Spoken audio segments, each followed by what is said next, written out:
This is part two about race as a moral issue. So earlier we left off at Willie Jennings's conception of the Christian social imagination and how modern people, perhaps the false understanding that the Christian religion can only be associated, or the Christian identity can only be associated with a European narrative or culture. So this will be like a sort of a sequel to the first part on the conception of race generated from capitalism. So Martin Luther King Jr., as you guys know, the famous black activist, African American activist, Baptist pastor, in the 20th century, led the black labor and other civil rights movements in America. He was one of the figures that initiated change in the capitalist system. He was a socialist. He first encountered Karl Marx in 1949, and he read his works about Marxism and the idea of freedom from the system, the workers. I won't use the word paradise. Giving power to the workers. Yep, that's more appropriate. So what Martin Luther aimed to propose in this work, as analyzed by authors Andrew and Jared in the work Prophet of Discontent. Of course, Prophet refers to Martin Luther King Jr. So King was essentially, he promised the marginalized black people in America to be set free from the exploitative capitalist system, where only the privileged were able to obtain the economic resources. So in the second chapter of Prophet of Discontent, King argued that there are two sides to America, the one flowing with prosperity and equality, where the material necessities are provided for their physical, intellectual, and spiritual nourishment, and two, the daily ugliness, which transforms the buoyancy of hope into the fatigue of despair. So, of course, this fatigue of despair in King's terms is the problem of capitalism.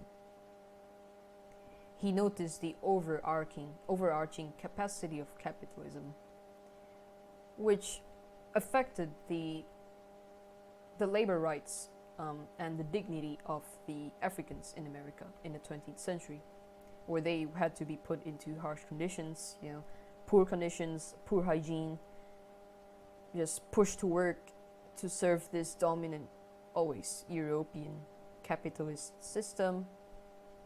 Remember, in the 17th century, Europe, the mercantile system in Europe had risen, and that was sort of like the dominant system of gaining profit from the people. So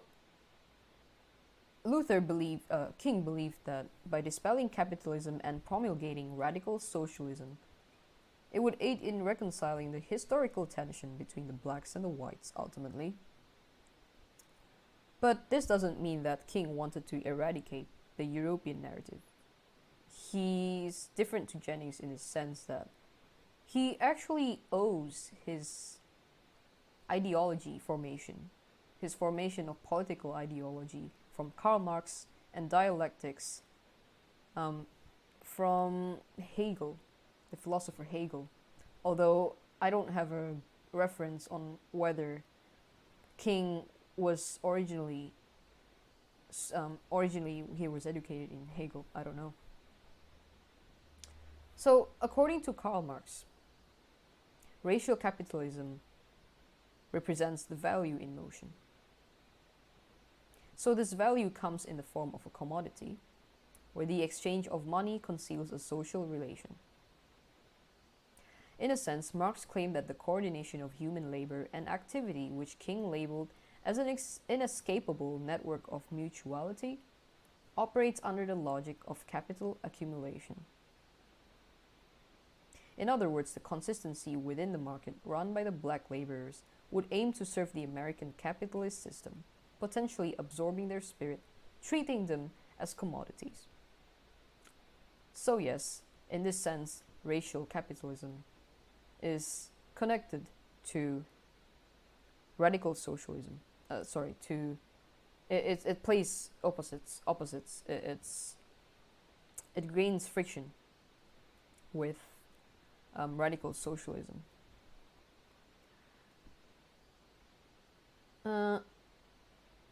So this value in motion, this idea that the black people in America were used as commodities, it's a product of social inequality, as we can tell.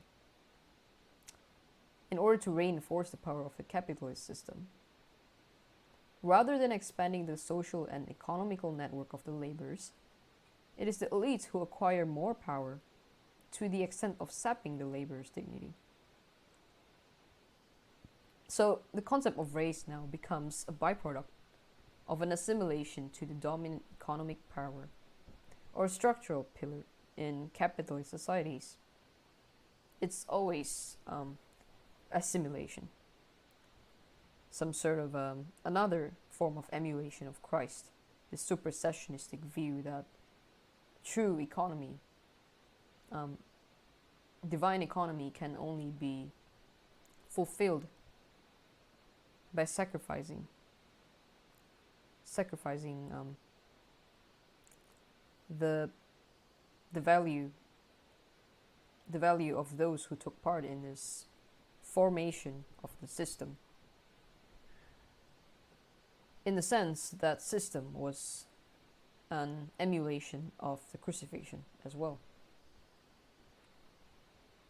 So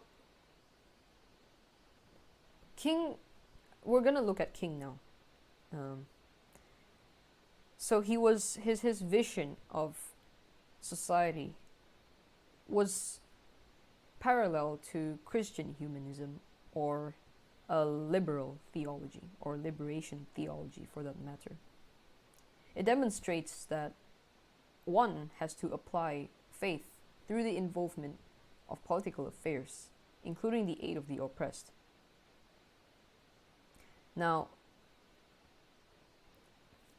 this is because King had an anti-imperialist sentiment, a sentiment towards the culture of materialism or consumerism, which is inherent in capitalism, which devalues the human dignity and reproduction of the community. So in a sense, there is a sense of alienation even within the process of forming, of suffering, sacrificing one's dignity in order to take part in the greater good. Of course, this is, it's contradictory, isn't it? These people, the Africans, they had, or even the Europeans, both of them, they had completely, at first, innocent ideas, ideas that were derived from scripture, of what it means to take part in a system of God, the fulfillment of a kingdom of salvation where everybody has to take the cross. But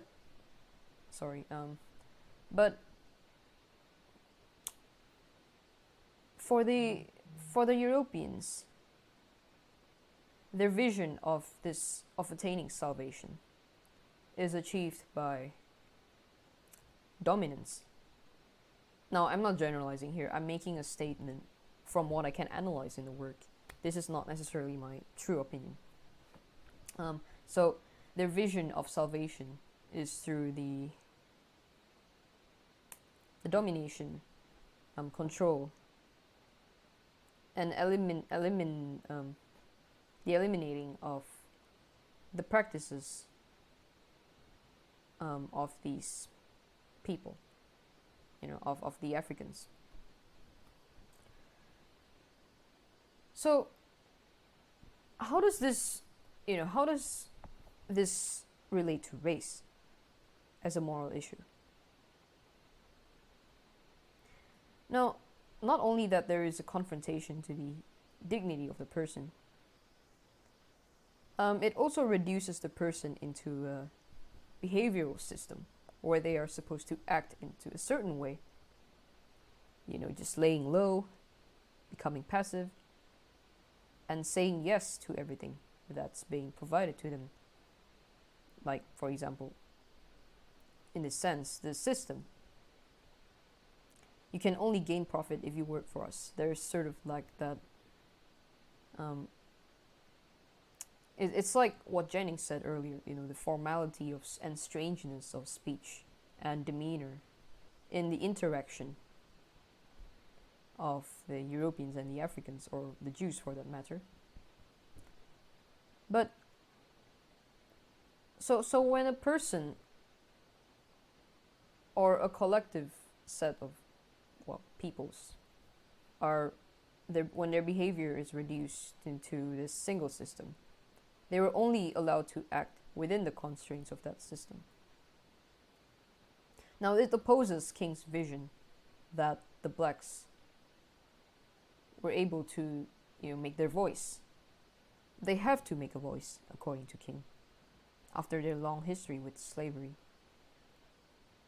They were, after all, they were forced to work in the 17th century, or, later on, in the plantation system, to work under harsh conditions in order to make profit for the elites. Now, this is, of course, ultimately generating the concept of the new race, assimilating into a new system through undergoing a form of self-sacrifice, leading to supposedly salvation. But knowing King, he would claim that this is a system of discrimination, racial discrimination, through the work of capitalism. And King, knowing him as an ardent Christian humanist or liberal, he had a post-war classic ideal that every human being ought to promote their individual conscience, the freedom to think, the freedom to act, in order to be able to form communion with those who are different from them. Okay, everyone, that's the end of the second part. I hope you enjoyed that. Please let me know if I was going too quick. I feel like I was, but I was trying to get through what I've written in a document, because there was quite a lot there that I've written. Although some of the sentences that I wrote were just reiterations or a repeat of what I have written before in Jennings's work. So yes, I hope that gave you more insight on what race means and entails in the modern or ancient context. Please let me know what you think. Feel free to comment, like, and subscribe. I really appreciate it. Peace out.